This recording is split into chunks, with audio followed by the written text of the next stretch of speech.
You jumped the bandwagon. You're all like, oh, I'm against the globalist elite, blah, blah, blah. It's not very convincing, to be honest. Why don't you go yourself, you tiny brain, and I hope this gets picked up. Because you're a moron. I tried to get you a hearing, but you were just You can't handle the criticism, can you? Hey everyone!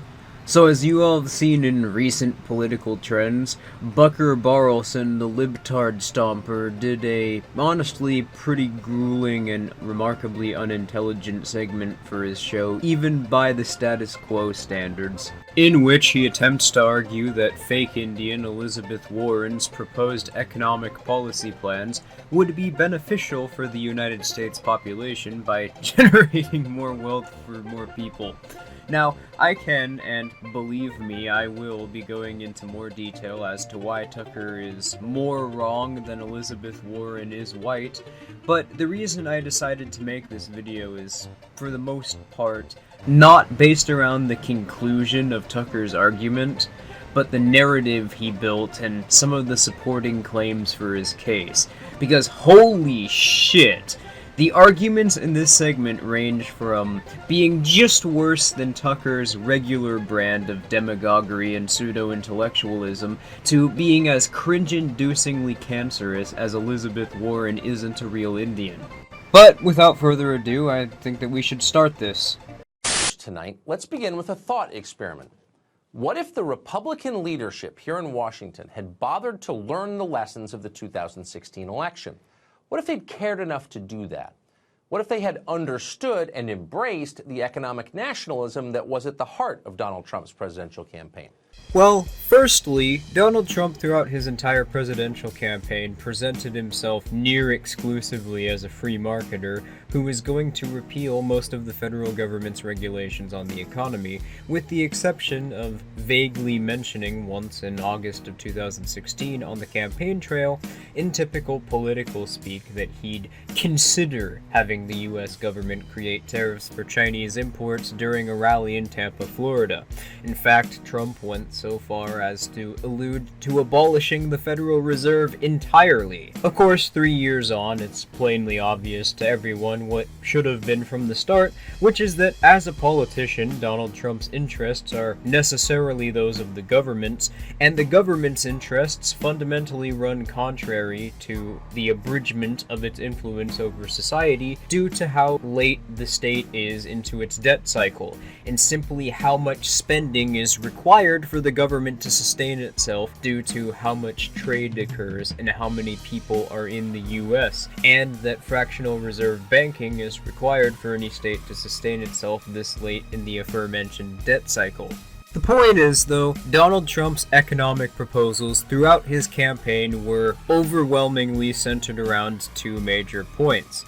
That regulatory burden in the United States was causing economic problems for the average person and for manufacturers, mainly that regulations were causing artificial scarcity, in turn depriving people of financial opportunities they would otherwise have, and increasing the cost of commodities and services, which, needless to say, given that according to the IRS, taxes increased last year by $90 billion, because despite what the media says, the tax rate actually went up. All the Trump tax proposal did was shift the tax increases away from where it was visible. And, according to the Federal Register, 250 to 300 new federal regulations are created on average every single day. Whereas throughout Trump's entire presidency, there have only been 40 repealed federal regulations. I think it's safe to argue that Trump is, well, a fucking liar, just like any other politician who claims that they're a free marketer. His second point was that the United States' immigration laws needed to be more expansive, which, yeah, that's stupid. The point is, though, that this neo-mercantilist tariff man you're praising is not even close to what people were told they would get with Donald Trump as president.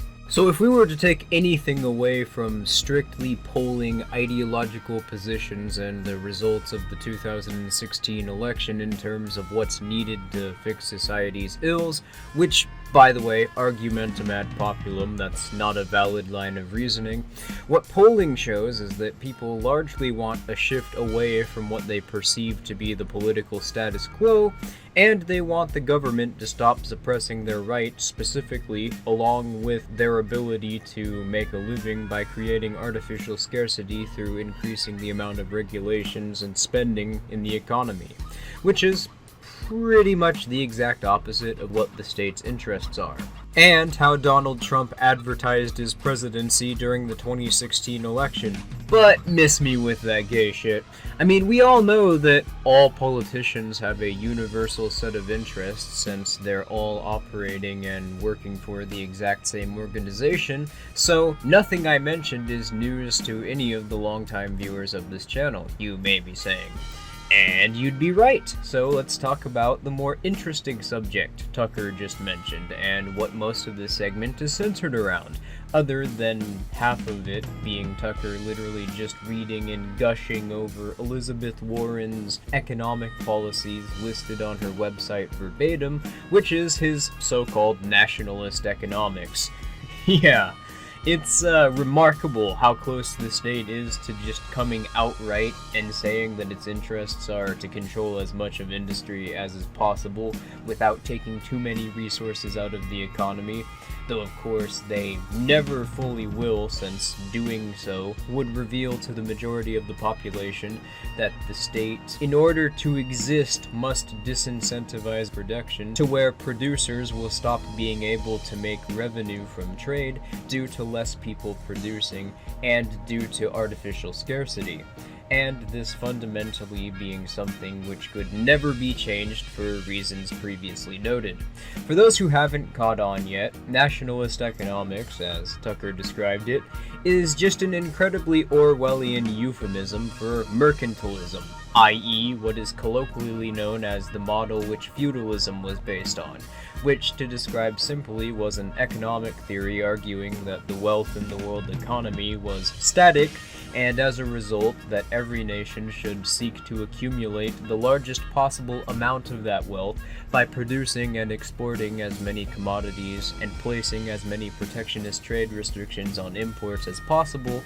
So basically, the state, if and when it was more honest about its interests and how it needs to function to sustain itself, but projected onto broader human action. Now, mercantilism in relation to the global economy was, and unfortunately, as alluded to, is still somewhat practiced in a varying degree by every nation in the world to this day. Needless to say, the modern type of state is unsustainable because of its exponential growth curve, but is able to sustain itself and prevent itself from defaulting a bit longer by not suppressing the ability of non-state actors to speculate with their resources in market activity within a framework that is manipulated by the state heavily, so it doesn't end up undermining the state's ability to sustain itself.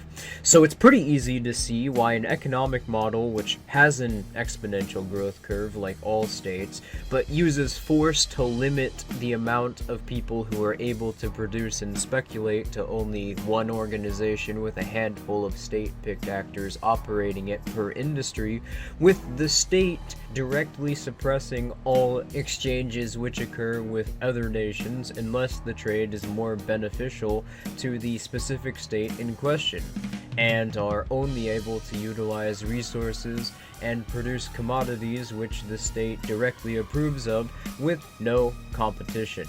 Of course, those terms are entirely arbitrary, and with significantly less marginal utility with their resources since they stole all of their resources from non-state actors. Failed miserably in every single regard. At some point in the future, I'll probably make a full video criticizing mercantilism, but I'll go over a few concepts briefly. I've already made a video specifically criticizing tariffs on trade as a means of generating more wealth in great length, But as a brief summary of the problems with tariffs, like any tax or trade regulation, tariffs are specifically intended to create a supply manipulation where less production can occur because costs are artificially inflated by the tax. Consequently, fewer commodities can be exchanged. Because fewer commodities can be exchanged, this means that fewer people have access to an increasingly scarce amount of resources, which necessarily will cause a disemployment effect and in turn increase the cost of trading for the populations of both nations where the tariffs exist.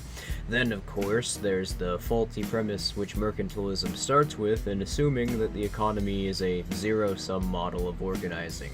In other words, the notion that if someone obtains a resource, then that means there are fewer resources which exist in society for other people to obtain. The problem with this being, as I've noted before, that there isn't a static sum of resources, when actually all trade is by definition positive sum, since in order for any non-coercive exchange to occur, both parties must consider the resources that they're receiving to be more valuable than what they're giving to the other party. In fact, the only way to argue this would be to deny modern supply and demand theory, since according to this view of markets, there could never be a fluctuating supply of resources or consumer demand. People like Tucker Carlson often liken the economy to a pie, but in reality, it's more along the lines of a pool which expands or shrinks depending on a large diversity of circumstances. And that's not even to mention how price and value are regularly affected by conditions entirely outside of the control of producers, such as weather, personal preferences on the part of the consumer, or social controversies, etc. Most importantly, however, because this is a point which protectionists consistently fail to take into consideration, there is the law of comparative advantage, which allows manufacturers who make products for different industries from different regions with varying levels of access to certain resources that differ widely from other regions or communities to manufacture commodities with more efficiency and for lower cost, simply because it's cheaper for these producers to obtain the means required to produce the commodities, and they can produce them more efficiently. But I digress. We'll just focus on the specific points Tucker makes in this video for now. Go on, Tucker. Try to explain away the law of comparative advantage, how you can obtain greater wealth by creating an artificial scarcity of resources produced in your society, or how using coercion to arbitrarily limit innovation specifically so that production is made less efficient and our quality of living consequently stagnates or even potentially declines doesn't cause poverty. Well, for starters, Republicans in Congress would regularly be saying things like this, quote, "I'm deeply grateful for the opportunities America has given me, but the giant American corporations who control our economy don't seem to feel the same way." Nope, he doesn't even try. In fact, as mentioned, half of this segment is literally Tucker verbatim reading off of Elizabeth Warren's website. Yes, we're at peak clown world, where the shills, in order to supplant the state's agenda into their narratives, they can't even superficially sound different from one another. Like all shills, though, and mainstream conservatives, Tucker just asserts these things and berates anyone who disagrees with them for not understanding common sense, as if these are neutral concepts without most of the study of markets providing evidence which counters everything protectionism argues for. So why did I choose this segment to respond to, then, you might be asking? Well, it's what he says afterwards that made this probably the hottest take I've ever responded to on this channel. Now, let's say you regularly vote Republican. Ask yourself, what part of the statement you just heard did you disagree with? Was there a single word that seemed wrong to you? Probably not. Here's the depressing part. Nobody you voted for said that, or would ever say it. Republicans in Congress can't promise to protect American industries. They wouldn't dare to do that. It might violate some principle of Austrian economics. It might make the Koch brothers mad. It might alienate the libertarian ideologues who, to this day, fund most Republican campaigns. What? What? So no, a Republican did not say that, sadly. The first time I heard this, I actually had to replay the footage because I legitimately could not believe what I just heard. But yes, it appears that either they've been rattled so hard by people like James Corbett, World Alternative Media, Free Thought Project, Zero Hedge, or even possibly myself, within general libertarian online circles who keep exposing controlled opposition master narratives of state actors trying to convince people that their interests are aligned with those of the political elite, and or by the fact that the US government is the least trusted organization in the United States, with this trend of governments around the world losing favorability with their populations to non-state actors, that they need to have their media actors engage in one of the most hilarious, desperate, obvious, and consequently tone-deaf forms of psychological projection towards the main group of people calling them out on their bullshit that I think I have ever seen. The controlled opposition state media, Tucker Carlson especially, is unironically starting to run with the narrative that the deep state they talk about is now a group of libertarians controlling the world. And this ain't just a one-time thing either. They're actually running with this. Tucker Carlson, while I was out of town, which, by the way, is the reason this essay took so long to finish, actually recorded an entire segment where he argues this same point, citing the Koch brothers as examples of libertarians, both to misrepresent libertarian philosophy, to feed the laughable notion that wealthy business interests influence state policy decisions to any effective degree, and that the interest of corporations is to get rid of regulations, rather than corporations quite literally only existing as a direct product of state-secured legal privileges. And, of course, try to create the unbelievably Orwellian narrative that people who advocate for the anti-political philosophy, which asserts that all political rule is illegitimate, are somehow the secret political elite behind the shadows that are really influencing the state's decisions, or even mainstream co-opted libertarianism through the Libertarian Party, libertarians who were never principally libertarian in the first place, as they accept coercive violence, i.e. political authority, as a means of achieving their end goals, and the message of which was diluted through the process of co-optation, ironically the same tactic which Tucker Carlson is trying to use here to obscure the philosophical first principles of libertarianism by corporatists such as Charles Koch, and basically just turning the LP's message into a milquetoast form of liberalism, which is, of course, safe for the political elite, since most modern governments were founded upon those political allegiances. The latter group have absolutely no members elected to any positions, not that it matters since the interests of all politicians are identical as agents of the state, whose narratives have no influence in mainstream politics, media, or entertainment, not that it matters since, again, their message no longer has even a slight resemblance to the anti-political philosophy they claim that their platform is rooted from, and who can't appeal to the interest of the general population through their messaging if it meant saving their balls from being sucked into a wood chipper, because they had to sacrifice the principles they claim to stand for to merely have a political party and attempt to engage in the political system. Which, by the way, many actual libertarians are on record criticizing the Libertarian Party and distancing themselves on these bases. Most notably Konkin, who, funnily enough, actually was the one who coined the term Kochtopus.